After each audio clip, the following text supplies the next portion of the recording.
Australians have turned out in record numbers at Candlelight vigils overnight as the nation continues to confront that shocking rise in gendered violence so far this year. The vigils, which are held every year on the first Wednesday of May, heard devastating accounts from children who've lost mothers and parents who've lost daughters. Earlier, political leaders agreed to a number of measures to address the crisis, including almost $1 billion to help people flee dangerous relationships.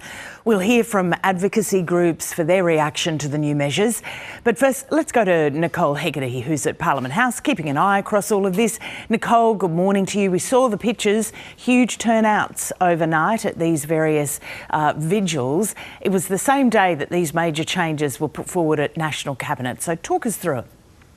Hi Lisa, that's right. A record turnout at many of these vigils held across the country last night, paying tribute and remembering the many victims of gendered violence across the country. Of course, we've already seen 28 people killed, women killed in gendered violence so far this year. This, of course, these vigils follow protests or rallies across the nation calling for action on what's being described as a national crisis and a national cancer.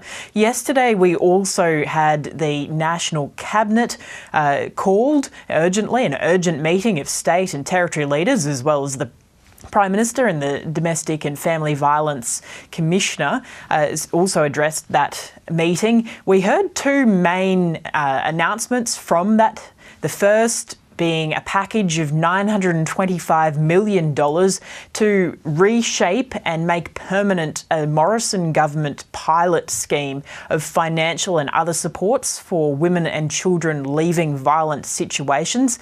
That funding over a 5-year period initially to be included in this month's budget. It means that eligible people can access supports of up to $5,000 in financial and other assistance. The second part of the main announcements stemming from yesterday's meeting is a commitment to look at available technology to institute online verification, so trying to reduce the amount of harmful and misogynistic content that children can access online. The government's also announced that it will legislate to outlaw the creation and publication of deepfake pornography online too, Lisa. So what's been the reaction to it all, Nicole?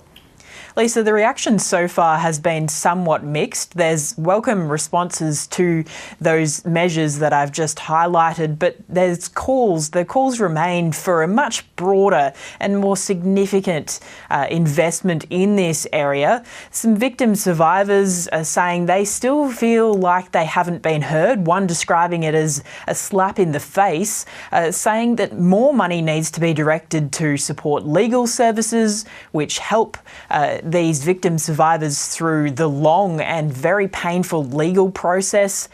They're currently unable to meet existing demand. The other side of things is that's being called for is more focus on prevention in the first place. So we await this month's budget to see what else is announced on the part of the federal government, Lisa.